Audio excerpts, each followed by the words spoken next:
what Acts chapter 19, verses 31 and 32 says? You don't have to look it up. I'm going to quote it for you.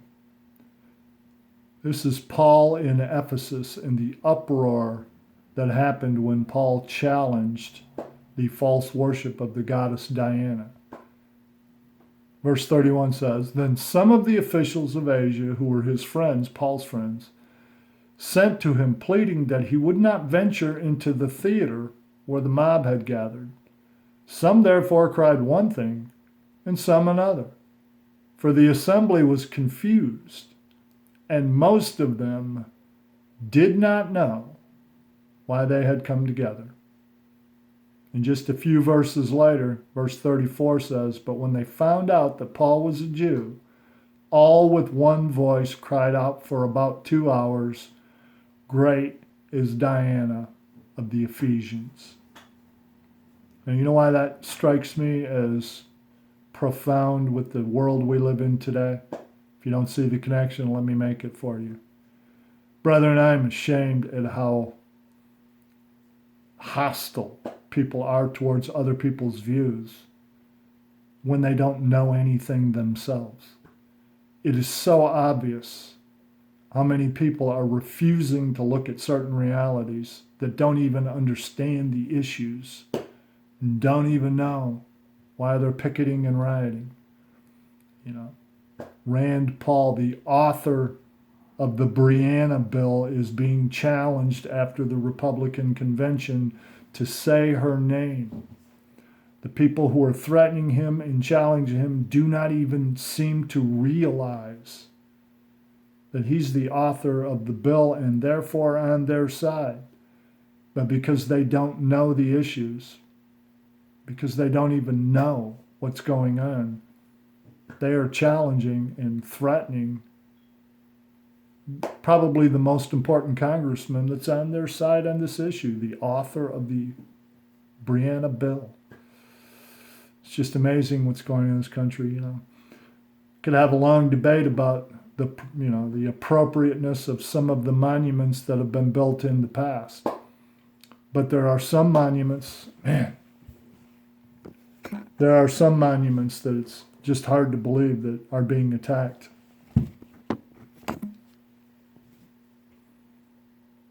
So we need to be careful because there's another passage from the prophets that gets my attention. Zechariah chapter 14, verse 12 says, Those who fight against Jerusalem, and by the way, it doesn't mean literal Jerusalem, it means God's people. Those who fight against Jerusalem, the skin will dissolve as they stand on their feet.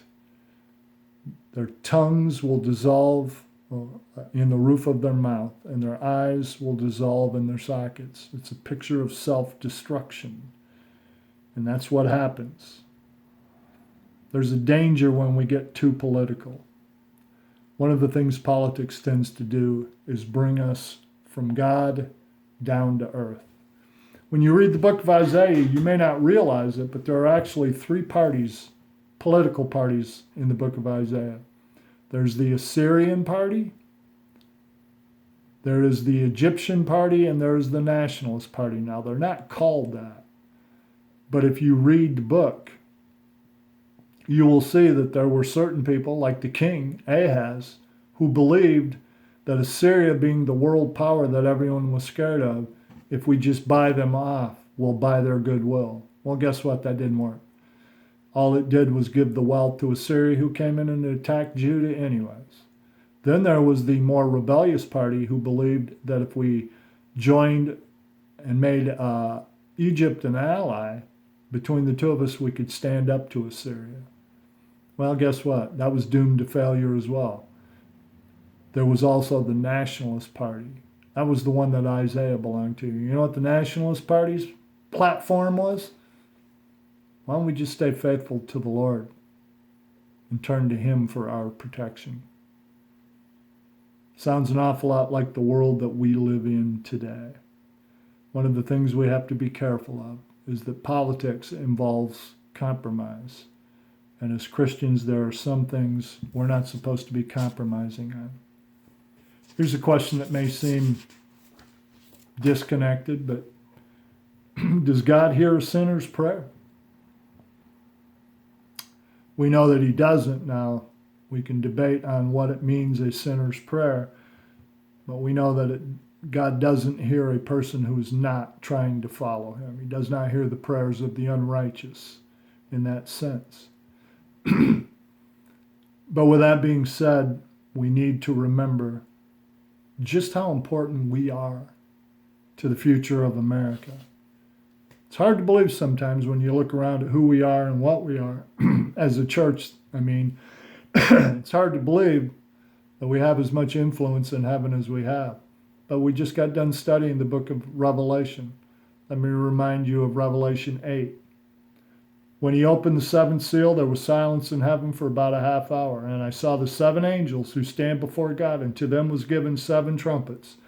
Then another angel, having a golden censer, came and stood at the altar. And he was given much incense, that he should offer it with the prayers of the saints upon the golden altar, which was before the throne. And the smoke of the incense with the prayers of the saints ascended before God from the angel's hand. And the angel took the censer, filled it with fire from the altar, and threw it to the earth. And there were noises, thunderings, lightnings, and an earthquake. That's how important our prayers are. Habakkuk reminded us just before the fall of Jerusalem that the Lord is in his holy temple. Let all the earth keep silent before him. And he also said, in wrath, remember mercy. Brethren, we sing the song, troublesome times are definitely here. But our citizenship is in heaven. And while here on earth, under the sun, that which is crooked cannot be made straight, if we place our hopes in Jesus, we can push through this season of adversity confident that we will arrive safely on the other side with Jesus and live with him forever. Be careful of the times you live in. The Old Testament judges nations in the here and now, and it teaches us that that's how God judges nations, in the here and now. And if we need to be punished in God's eyes, we will be punished. But as the Christian, we know that it does not matter how much adversity you go through. You may go through the same kind of adversity as Job went through, but you can still know that you are clean and righteous in God's eyes. And may we take this lesson seriously as we consider 9/11 and the implications of that horrendous day. Thank you for tuning in. Have a good Sunday. God bless.